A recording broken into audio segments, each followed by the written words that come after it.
Welcome to another episode of Sports with Steve. In case you couldn't figure it out, I'm Steve. Behind the camera is our cameraman Scott. Say hi, Scott. Hello. And there's the better half behind the camera, Steph. Say hi, Steph. Hey! Alright, that was weird. Anyway, she did a little... Alright, back to sports. Women. Thanks, Scott, for making this show really sexist really quick. The views and interviews expressed by our cameraman Scott are not indicative of Sports with Steve. Okay, we'll get back to sports now. Because that's why you tuned in to watch us, hopefully, all 14 of you. 13 of you are my mother. Steph liked that one. This show is very relaxed if you haven't seen this show before, which is about 7 billion of you. This is a very relaxed sports show.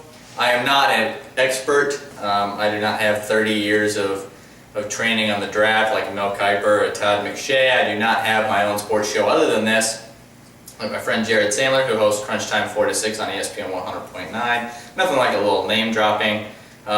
Very relaxed show. I do know what I'm talking about, even though sometimes it kind of doesn't sound like it. Very relaxed. We're not a, thanks Scott, we're not a professional show. This is filmed with our own equipment and our own facilities. So, a very relaxed show. We want your questions. I want to answer all of your questions because that's what the basis of the show is. We can listen to me ramble for half an hour anyway, but that's me on a date. It's just me talking.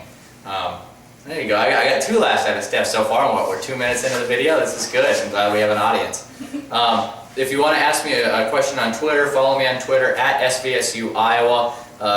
Throw me an email, svsuiowa@gmail.com for any and all questions. If you want to call me a loser, that's fine. It'll be like all of my quote-unquote friends back in high school. This is a very open conversation to start off this show.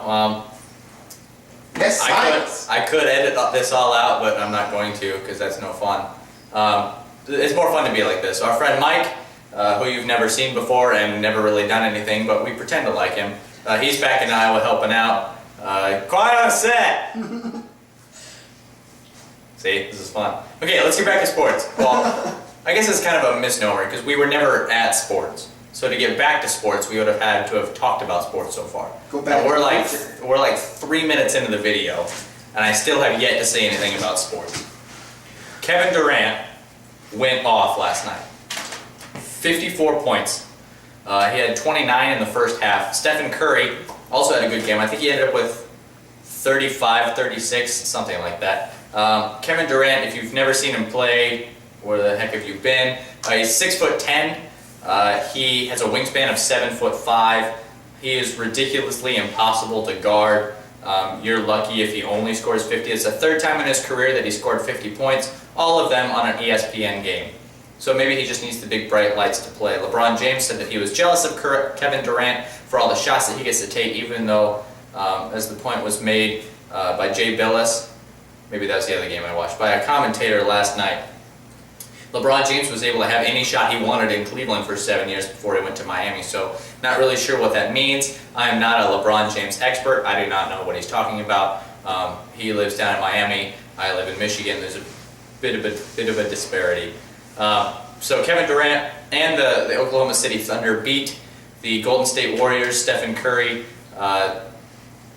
in a great game last night. There was 71 points scored by the Thunder in the first half. I believe that stat is correct. 61. I think it was 71 to 64 at the end of the first half, which is a lot of points. Just a ridiculous amount of points. That's almost as many points as some teams scored a whole game. So a lot of points scored. It's a very good game. The Thunder have gone 6-5 the last 11 games without Russell Westbrook. One of the best combinations. Kevin Durant, Russell Westbrook. Just one time I like to make it through this show without mumbling all over myself. If you watch the rest of the episodes, first of all, thank you. Secondly, you know that I can never make it through. I'm lucky to make it about 10 minutes without Come on, communications major. I am a communications major. This is I just engaged you in communication by mumbling all over myself. That's a communication technique. Yeah. And I'm a teacher and I can barely speak half the time. Yeah. Going to be anyway. Yeah, but right now you're the cameraman, so shh. It's a very, very serious show. In other sports, Jim Caldwell was hired as the Lions head coach. Ken Wisenhunt was believed to be the forerunner for that position, but he went to the Tennessee Titans. Very exciting.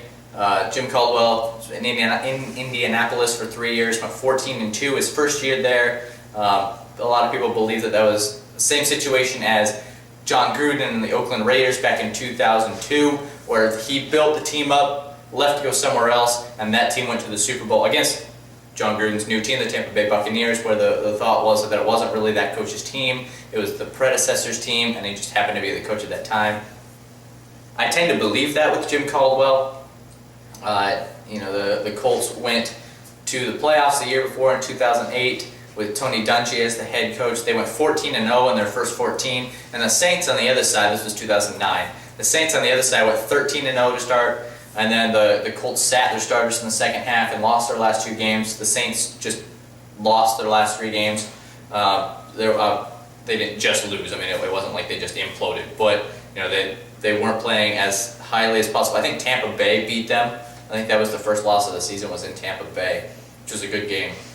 But of course, ending that season, the New Orleans Saints got their first Super Bowl victory ever over Peyton Manning and the Indianapolis Colts. The next year, Jim Caldwell, Peyton Manning and the group went 10-6, making the playoffs once again. The year after that was the Peyton Manning-less year, where he had 3-4 neck surgeries. The Colts went 2-14, lost 13 straight. They had 3 different quarterbacks, Curtis Painter among them. So I think there's Orlovsky, something like that, who actually won 2 of 3 games, who I think should have gotten a better chance to be the quarterback there. So Jim Caldwell, 26-22 in 3 years with the Indianapolis Colts, was let go with the new regime, where about 90% of the core was shucked out in Indianapolis. Ryan Grigson came in. Bill Polian was let go, Jim Caldwell was let go, and Chuck Pagano came in along with Bruce Arians. Andrew Luck was drafted, Kobe Fleener was drafted, Reggie Wayne remained, Dwight Freeney remained, Robert Mathis remained. Some of those big name guys stayed, but a lot. Jeff Saturday left to go to the Green Bay Packers, who has since retired, is now an NFL analyst on ESPN. So Jim Caldwell had success in Indianapolis, kind of. I'm not a huge believer in him. I think he would be a good fit in Detroit, because what Detroit needs is discipline. And I think Scott, living here in Michigan, can definitely agree with that. If you follow Detroit lately, I mean, a lot more people have than in the past, because they've been good. They have a great young quarterback in Matthew Stafford. They have the best receiver in possibly history. I know it's early to say that, with Jerry Rice and Tim Brown and Chris Carter. It's really early to say that. With Calvin Johnson, you have a decent offensive line. You have Ndamukong Suh, Fairley. You have Ziggy Ansah, Stephen Tulloch. You have some good pieces there in Detroit, but they lack discipline. They're one of the most penalized teams in the league. They remind me of the Oakland Raiders in the 70s and 60s and 80s, when they used to beat people up and then beat you. Only the Lions just beat you up and then lose in the fourth quarter. The Lions went 6-3 in their first 9, ended up 7-9. The year before they were 4-4, ended up 4-12. The year before that was the first time they made the playoffs since 1999. They ended up 10-6. They started off 5-0, so they went 5-6 in their last 11 games. Not exactly a spectacular finish to a season, but they have definitely improved, and I'm excited to see what they do in my mind, the best division in all of football in the NFC North. Even the Vikings, who really struggled this year. All Painter had to do, Christian Ponder. All he had to do was be a mediocre quarterback. He didn't have to be spectacular. He could throw for 200 yards, go 15 for 23, 2 touchdowns and an interception, and that would have been a fine day. Instead, he did his best Eli Manning impression for this year and totally tanked. They had 3 different quarterbacks. They had Matt Castle, they had Josh Freeman, which doesn't make any sense to me why Minnesota would pick up Josh Freeman. He was good in his first few years in Tampa Bay, but he lacks work ethic to me. He just doesn't seem to be able to take that next step. Now, Mel Kiper on his draft preview. The draft is in April, for those of you who don't know. We will have a special preview show for that, so get excited for that, Scott. That'll be a longer episode. Draft preview. I'll only do the first round, and that'll only be my opinion. Mel Kiper and Todd McShay obviously are the experts. I'm just a guy who has a lot of free time. So Teddy Bridgewater is projected to go to the Minnesota Vikings.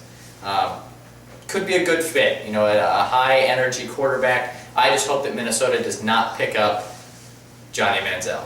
I'm not a believer in Johnny Manziel. I think that he just doesn't fit with the Minnesota Vikings. He could fit with the Cleveland Browns. He could fit with, I don't even know who else he could fit with. He could fit with Tampa Bay. He could fit with a few other teams. He could fit with St. Louis, but I think Sam Bradford is going to stick in St. Louis, which is the right decision, because when Sam Bradford is in, especially the last 2 years, they've been really good.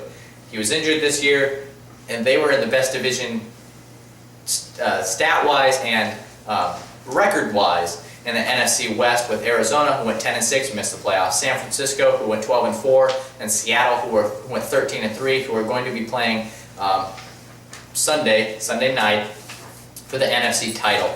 The winner of that game will take on either Tom Brady and the New England Patriots in the Super Bowl in East Rutherford, New Jersey, or Peyton Manning and the Denver Broncos in East Rutherford, New Jersey, in a cold weather Super Bowl where the Farmer's Almanac has predicted a snowstorm. A lot of players have said that cold weather Super Bowls do not sit well with them, and we'll see what happens. I think cold weather benefits the NFC because their defense is tougher. The Patriots have a decent defense. They're not spectacular. They're not the 2001, 2002, 2003 defenses with Teddy Bruschi in the middle of that lineup. They're not that dominant anymore, but they are a decent defense for what they are. AFC, a lot of passing. Well, there's a lot of passing all across the league. Denver Broncos, bad pass defense, good rush defense, but that's with the caveat that Peyton is usually ahead. So the pass defense is going to get passed on more, and the run defense isn't going to be run on as more because they're usually playing from ahead, so the teams have to come from behind, and usually that's led with a passing attack. So that, even though there's 16 games, whatever, that's a little different view of that defense. Both Seattle and San Francisco have drop-dead defenses. Very superb, very strong, very tough to run against, very tough to pass against. You have the Legion of Boom in Seattle, and you have one of the best linebacking cores in San Francisco. And I believe when we started that I was talking about Jim Caldwell in Detroit. I think that's where that tangent started. Jim Caldwell, I think, will be a decent fit in Detroit. I'm not really sure he's better or worse than Jim Schwartz. I think Jim Caldwell, if he'll be calling the offensive plays, I think it'll be very predictable. In Indianapolis and in Baltimore, he was very predictable. Run, pass, run, pass, run, pass. So if Jim Caldwell will be the coach there and be calling the plays, it will be very predictable. Another coaching hire was Ken Wisenhunt in Tennessee. I think that will be a good fit with Chris Johnson playing there and Jake Locker. I think it'll be very impressive, and I think Tennessee will be a lot better now that Houston just fell off the face of the earth.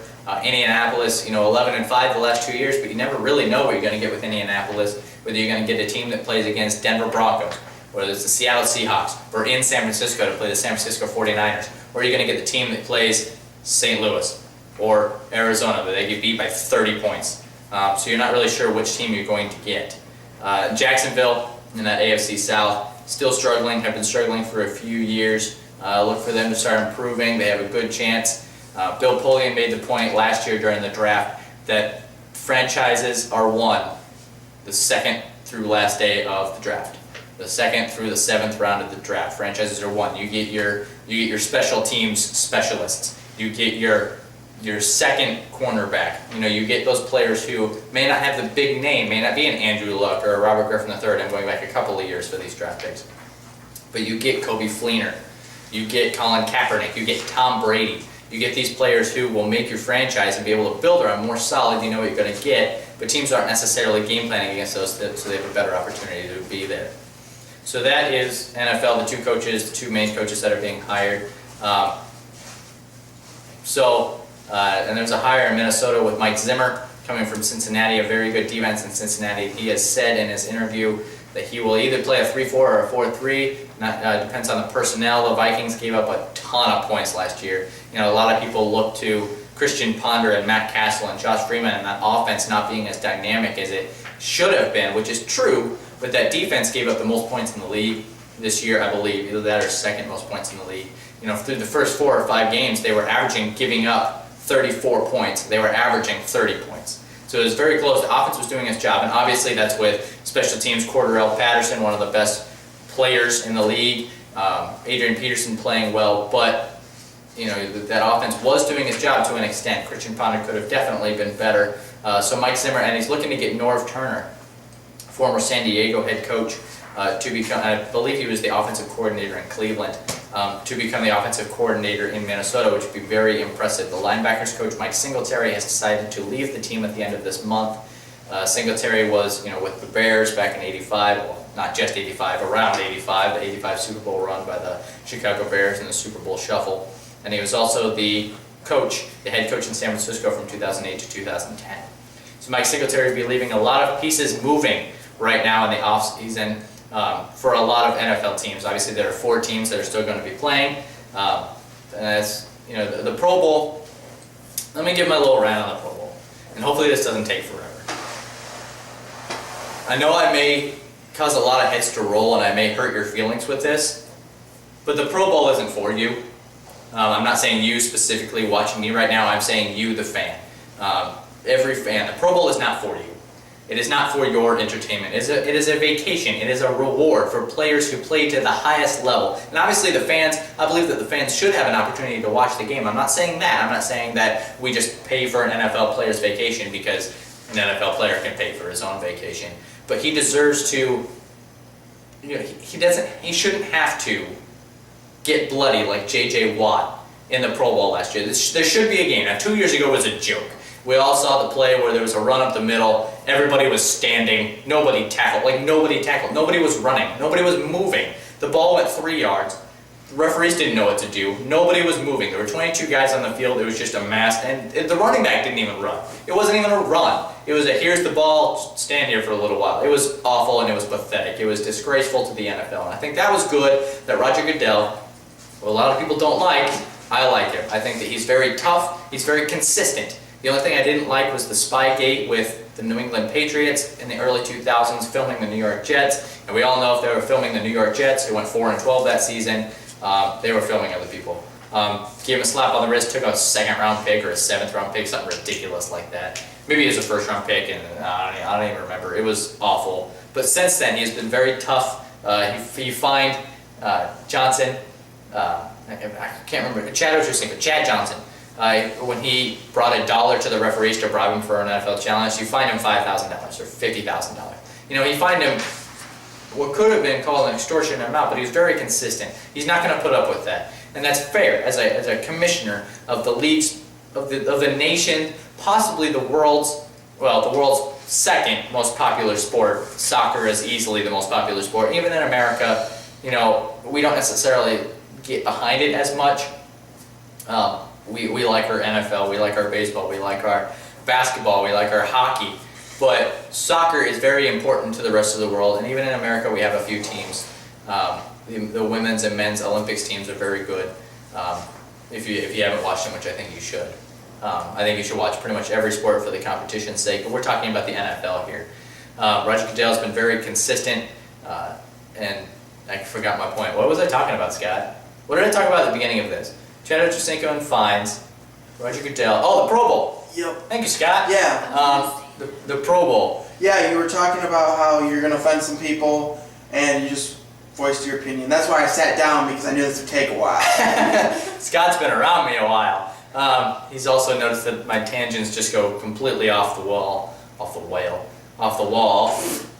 Man, I can't speak. Off the wall. I think the Pro Bowl is not for you. I think players should have an opportunity to go to Honolulu Stadium and play in front of a state that doesn't get to see much football. I don't think that football is the dominant activity in Hawaii.